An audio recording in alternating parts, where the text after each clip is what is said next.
नमस्कार, मैं हूं मृत्युंजय कुमार झा। शाम के 5:30 बज चुके हैं और अगले आधे घंटे तक आपके सवालों का सबसे बड़ा मंच तैयार है। अगर आपने कमोडिटी में ट्रेड किया है या फिर नया ट्रेड करना चाहते हैं तो आप सवाल पूछिए और जानिए कि आपके लिए कहां पर कमाई के मौके बन रहे हैं। नंबर आप नोट कर लें 022-2300-1634। इसके अलावा आप 022-2300-1635 पर भी अपना सवाल पूछ सकते हैं।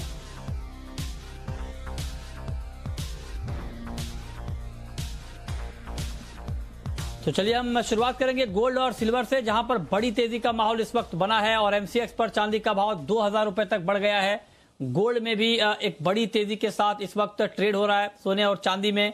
तो अब सवाल यह है कि क्या यहां से भी और तेजी बाकी है या मार्केट एक बार फिर से करेक्ट होगा। इस पर बातचीत करने के लिए 3 खास मेहमान हैं। कुणाल शाह हैं, निर्मल बंग के, भाविक पटेल हैं ट्रेडबुल्स के और बीरेन वकील हैं पैराडाइम कमोडिटी के। आप तीनों मेहमानों का बहुत बहुत स्वागत है। मेरा पहला सवाल कुणाल शाह जी आपसे होगा। मैं आज चांदी से शुरुआत करना चाह रहा हूं। चांदी में बड़ी तेजी का माहौल बना है, क्या किया जाए इस वक्त चांदी में, किस तरह का ट्रेड आप देख रहे हैं? जी, अपसाइड ही लग रहा है। ऑलरेडी 1500 रुपये ऊपर है और मुझे नहीं लग रहा है कि ये 300-400 रुपये से ज्यादा करेक्शन इवनिंग सेशन में दिखाएगा। शाम तक मुझे लग रहा है फिर से ये बढ़ के 67,300, 67,500 तक के लेवल आपको इवनिंग सेशन में दिखा सकता है।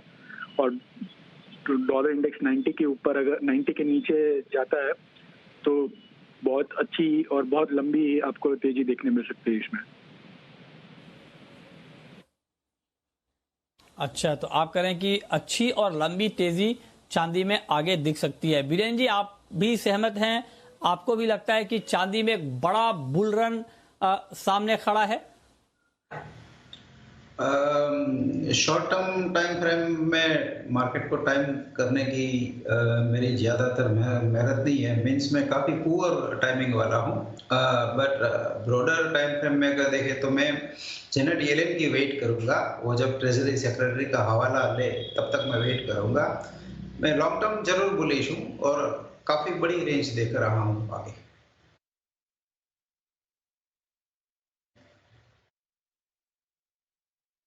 ठीक है, तो ये राय है आपकी कि अभी सिल्वर का मार्केट आगे क्या परफॉर्म करेगा। ओके, लेकिन आज अगर ट्रेड लेना हो भाविक पटेल जी, तो आपके हिसाब से मौजूदा भाव पर, ताजा भाव पर चांदी में किस तरह का ट्रेड लेना ठीक रहेगा? देखिए मृत्युंजय, आज शाम को यूएस की फेड की बैठक भी आने वाली है। हालांकि हमें पता है कि इंटरेस्ट रेट तो जीरो ही होने वाला है, पर वो लोग बॉन्ड बाइंग का क्या बोल रहे हैं और उसके बाद इकोनॉमिक आउटलुक क्या दे रहे हैं, तो वो थोड़ी इंपॉर्टेंट है। और हमने पहले भी देखा है कि जब जब भी चांदी या सोना मॉर्निंग सेशन में अच्छे खासे गेन होते हैं तो एक बार इवनिंग सेशन में थोड़ी बहुत गिरावट ज़रूर से आती है और उसके बाद वापस कवर हो सकता है। तो आई थिंक चांदी ऑलरेडी 1500 ऊपर है, तो मुझे लग रहा है कि थोड़ा वेट करना चाहिए। 65,900 से 65,800 अगर आता है तो वहाँ से ही मैं बाइंग कर सकता हूँ। आई थिंक मैं वहीं से बाइंग के रिकमेंडेशन करूँगा। टारगेट वही रहेगा 67,000 का और स्टॉप लॉस रहेगा 65,200 का। तो थोड़ा वेट कीजिए, 65,800 के करीब आता है तो वहाँ से एक बार लॉन्ग पोजीशन लीजिए, क्योंकि मुझे लग रहा है कि शाम में थोड़ी बहुत एक बार एक गिरावट आ सकती है, उसके बाद वापस से नई ऊपर की तरफ मार्केट देखने को मिल सकता है। ठीक है, तो ये रहा है आपकी चांदी के ऊपर। अब हम बात करते हैं गोल्ड की। कुणाल जी, गोल्ड के ऊपर क्या कमेंट है आपका? क्या गोल्ड में अभी इस वक्त आपको लगता है कि खरीदने का मौका है? 300 रुपए तक की तेजी है गोल्ड में, 49,750 का लेवल है गोल्ड में। क्या इस भाव पर गोल्ड खरीदना चाहिए या थोड़ा करेक्शन का वेट करना चाहिए? मैक्सिमम 50 to 100 रुपीज करेक्शन आ सकता है। 49,600 के आसपास आप बाई कर सकते हैं और 49,900, 50,000 के लेवल आपको गोल्ड दिखा सकता है। सो इट ऑल डिपेंड्स कि डॉलर यहाँ से क्या कर रहा है। और मुझे लग रहा है कि जो तरह का यूएस के नया स्टिमुलस का अगर आप टोटल लगाए तो जो उन्होंने बात की है वो लाइन में $1.4 ट्रिलियन का स्टिमुलस आ सकता है। सो मेरी राय में बहुत बुलिश होगा ये, डॉलर के लिए बहुत बेरिश होगा और गोल्ड के लिए बहुत ज्यादा बुलिश है। सो एक साइड पे वैक्सीन के न्यूज है और दूसरी साइड पे क्यूई। तो I think in the and QE should win. तो 49,900 50,000 के लेवल आपको गोल्ड दिखा सकता है। ठीक है, ओके। तो बीरेन जी, ऐसे में पोजिशनल ट्रेडर को इस वक्त क्या करना चाहिए, क्या स्ट्रेटेजी गोल्ड में बनानी चाहिए? पोजिशनल व्यू जैसे काफ़ी टाइम से मेरा बुलिश ही रहा है, अभी भी बुलिश है। यहाँ 39,350 400 के लेवल पे मैं बाइंग प्रेफर करूँगा। ये मेरा कंजर्वेटिव अप्रोच है। जैसे ये हम जानते हैं कि क्यूई की बात हो रही है, बट एक बात यह है कि बाइडेन ने कहा है कि ये 900 बिलियन का जो क्यूई आएगा वो तो डाउन पेमेंट है। मीन्स उसके दिमाग में जो नंबर है वो शायद 3 ट्रिलियन या 2.5 ट्रिलियन ऐसा कुछ होगा। दूसरी बात यह है कि जेनेट येलेन समर्थक रही है नेगेटिव यील्ड का, तो मतलब यूएस में यील्ड शायद नेगेटिव हो सकते हैं। तो उन हालात में गोल्ड की जो अपसाइड है वो काफ़ी बड़ी हो सकती है। तो मैं ओवरऑल ऐसा मानता हूँ कि सीरियस ट्रेडर को वॉल्यूम पे कंट्रोल रख के, मार्जिन मैनेजमेंट पे प्रॉपर कंट्रोल रख के लंबी टेस्ट मैच नहीं लेकिन टेस्ट सीरीज खेलनी चाहिए। ठीक है, चलिए, तो ये आपकी गोल्ड पर है। बहुत शुक्रिया कुणाल शाह जी आपका हमारे साथ जुड़ने के लिए और गोल्ड और सिल्वर के ऊपर अपना व्यू, अपनी राय देने के लिए। चलिए आगे बढ़ते हैं, आप बात करते हैं एक महत्वपूर्ण खबर की, और खबर ये है कि आज कैबिनेट ने 60 लाख टन शुगर एक्सपोर्ट के लिए सब्सिडी को मंजूरी दे दी है और 6 रुपए प्रति किलो की सब्सिडी दी जाएगी। ये खबर सबसे पहले जी बिजनेस ने आपको दिखाई थी और उस खबर पर मुहर लग गई है। इसका क्या इम्पैक्ट होगा, चीनी मिलों को कितना फायदा होगा और चीनी मिलों को जो फायदा होगा वो किसानों तक कितना पहुंचेगा, इस पर डिटेल में बातचीत करने के लिए हमारे साथ इंडियन शुगर मिल एसोसिएशन के डीजी अविनाश वर्मा इस वक्त जुड़ रहे हैं। अविनाश जी, बहुत बहुत स्वागत है आपका। बहुत लंबे समय के बाद आपसे चीनी के मसले पर बातचीत हो रही है और आज जब हम बात कर रहे हैं तो शुगर एक्सपोर्ट सब्सिडी को मंजूरी मिल गई है। तो मेरा पहला सवाल आपसे ये है कि कितनी राहत आप देख पा रहे हैं इस फैसले से चीनी मिलों को? जी नमस्कार। मेरे ख्याल से ये बहुत बड़ा स्टेप है गवर्नमेंट के तरफ से। हम लोग बहुत दिनों से इंतजार कर रहे थे, पिछले 3-3.5 महीने से इस डिसीजन के इंतजार में थे, क्योंकि हमारे पास सरप्लस शुगर है। हमने इस साल स्टार्ट किया है 107 लाख टन चीनी से और इस साल हम करीब 310 लाख टन चीनी प्रोड्यूस करेंगे वर्सेस 260 लाख टन चीनी की कंजम्पशन। और अगर हम एक्सपोर्ट नहीं करते तो हमारे इस साल के एंड में 150 लाख टन चीनी से ज्यादा हो जाता। और ऑब्वियसली अगर 150 लाख टन चीनी मेरा ब्लॉक्ड रहेगा तो मैं किसानों का पेमेंट करने में सक्षम नहीं होता। इसीलिए ये बहुत इंपॉर्टेंट और बहुत ही महत्वपूर्ण स्टेप है। 60 लाख टन चीनी अगर मैं एक्सपोर्ट करता हूं, जैसा कि कैबिनेट मंत्री ने आज बताया, करीब करीब 18,000 करोड़ का हमें कैश फ्लोज आएगा, including the subsidy that the government gives. दूसरा क्या होगा, जो कैरिंग कॉस्ट है, जो अननेसेसरली मुझे कैरी करने का बर्डन है, वो जो खर्चा है उस पर वो भी खत्म हो जाता है, वो भी कम हो जाता है। और ये 18,000 करोड़ की हमारी सक्षमता टू पे टू दी केन फार्मर्स वो बढ़ जाती है। तो ये बहुत ही महत्वपूर्ण डिसीजन है। अगर ऐसा नहीं होता तो बहुत ही दिक्कत होती और किसानों का जो केन प्राइस एरियर्स है वो काफी हद तक काफी बड़ा हो जाता। ठीक है, तो आप कह रहे हैं कि ये चीनी मिलों के लिए बहुत बड़ा कदम है। तो अब जरा सर ये बता दें आप कि अभी गन्ना किसानों का चीनी मिलों के ऊपर कितना बकाया है, और चूंकि आपने कहा है कि 18,000 करोड़ का कैश फ्लो आपके पास होगा, तो इससे आप गन्ना किसानों को कितना भुगतान कर पाएंगे? मतलब ये कि कितना बकाया है और उस बकाये में से कितना भुगतान करने की स्थिति में आप होंगे? देखिए, आज के दिन तो बकाया बहुत ज्यादा नहीं है। ये करीब 3,500 करोड़ का बकाया आज होगा।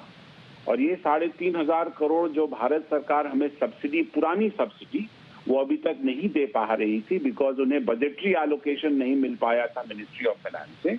वो परसों 5,300 करोड़ का इन्हें बजटरी एलोकेशन मिला है। तो जो हमारी जो पेंडिंग सब्सिडी क्लेम्स करीब करीब 5,000-5,500 करोड़ का पेंडिंग था सरकार के पास, वो हमें मिल जाएगा। तो ये 3,500 करोड़ इमीडिएटली क्लियर हो जाएगा। ये पुरानी जो सब्सिडी, पुरानी जो केन प्राइस एरियर्स की बात है। अब क्या है कि अगले 2-3 महीने में फरवरी एंड या बिगनिंग ऑफ मार्च तक अगर ऐसी स्थिति चलती रही कि हम एक्सपोर्ट नहीं कर पाते थे तो हमें डर था कि करीब 25,000 करोड़ की एरियर गन्ना किसानों की खड़ा हो जाता।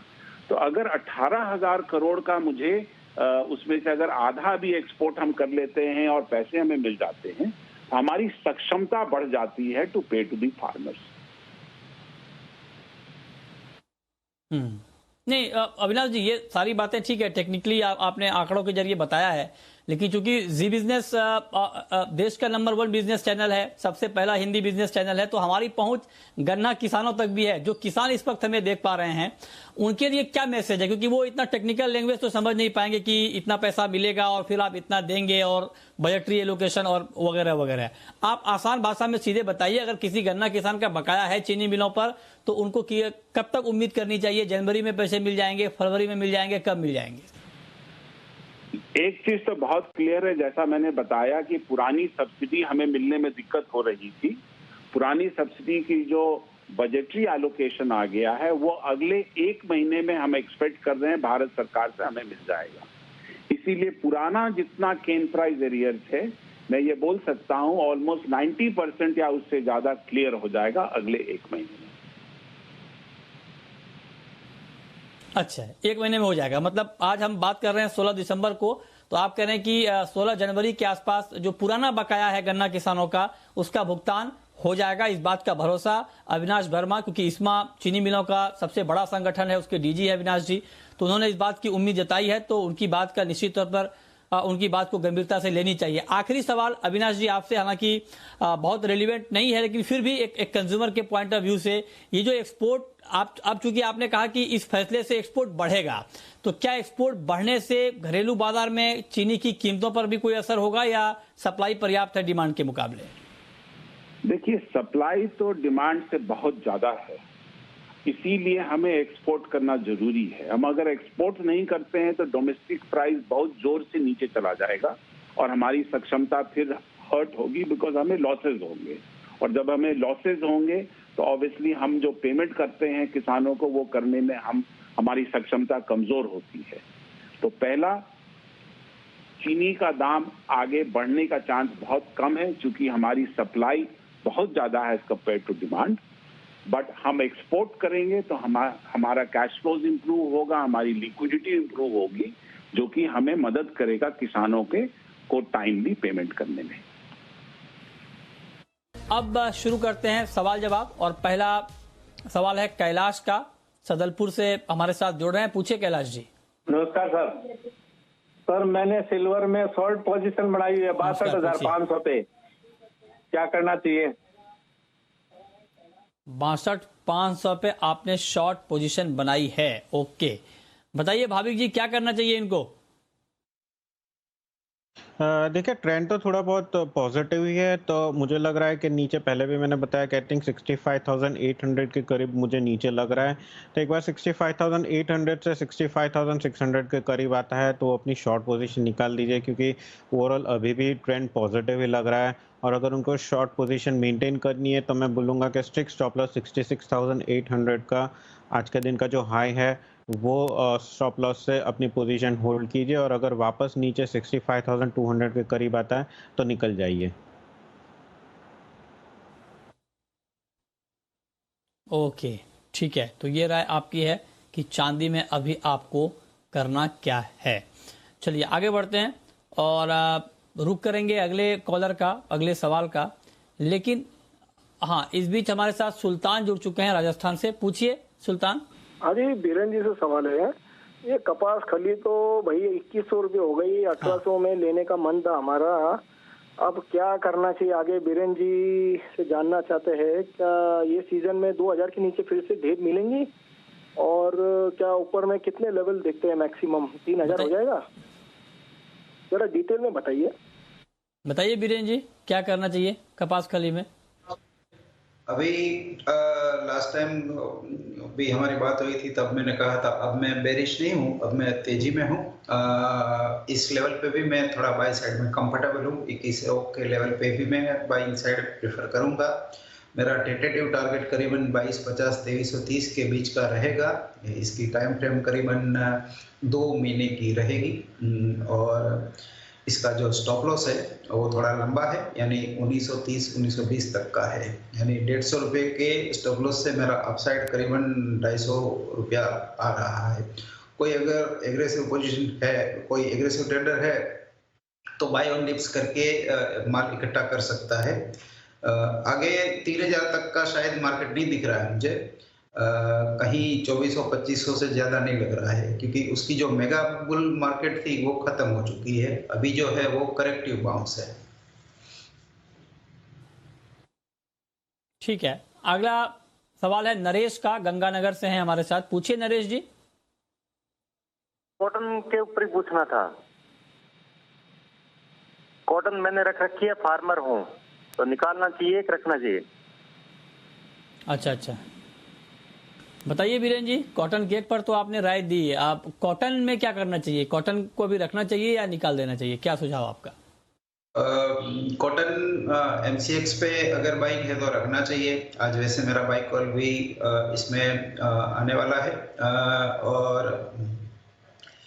दूसरा ये है कि टारगेट 650-700 का रख सकते हो। अगर थोड़ा ब्रॉडर टाइम फ्रेम है तो 21,000 का भी टारगेट रख सकते हो। सामने आपका स्टॉप लॉस 19,900 होना चाहिए। CCI की बाइंग काफ़ी तेज है इसमें, और फॉरेन में भी मार्केट, न्यूयॉर्क में भी 76 हो चुके हैं, तो अभी भी थोड़ी गुंजाइश है इसमें। ठीक है, अगला सवाल है अभिषेक का, कानपुर से हमारे साथ। पूछिए अभिषेक जी। जी सर, नमस्कार। नमस्कार, पूछिए सर। मेरा सवाल वीरेन जी से है। वीरेन जी ने पिछले हफ्ते आप ही के शो में बोला था कि व्यापारी भाई 5 जनवरी से 20 जनवरी के बीच में अपना दुकान का स्टॉक मेंटेन कर लें। तो मैं इनसे पूछना राय चाहता हूँ, क्या सोना 45-46 हजार MCX में और चांदी 55-56 हजार चांदी अगले महीने 5 जनवरी से 20 जनवरी के बीच में मिल सकता है? जिससे मैं व्यापारी हूँ, मुझको सहायता चाहिए। क्या स्टॉक मेंटेन कर सकता हूँ इस भाव में, कि अभी मौके पर ले सकता हूँ जो भाव चल रहा है?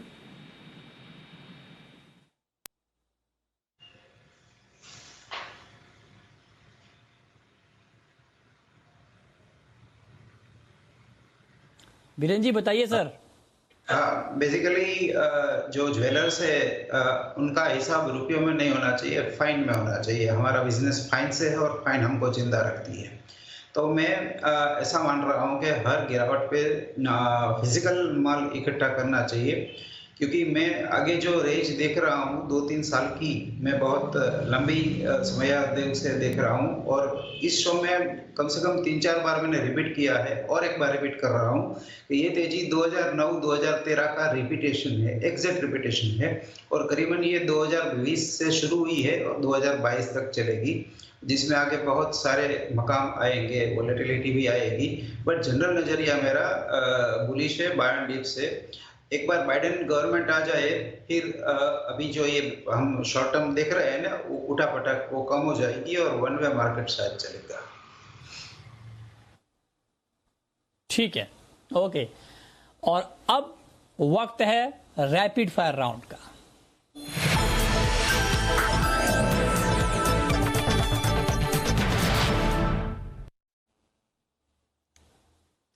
बीरेन जी, आपकी पहली रैपिड फायर कॉल। मैं कॉटन में बाई प्रेफर करूंगा 20,150-180 के आसपास। टारगेट रहेगा 20,750, स्टॉप लॉस 19,900 रखेंगे। आपकी कॉल भाविक जी।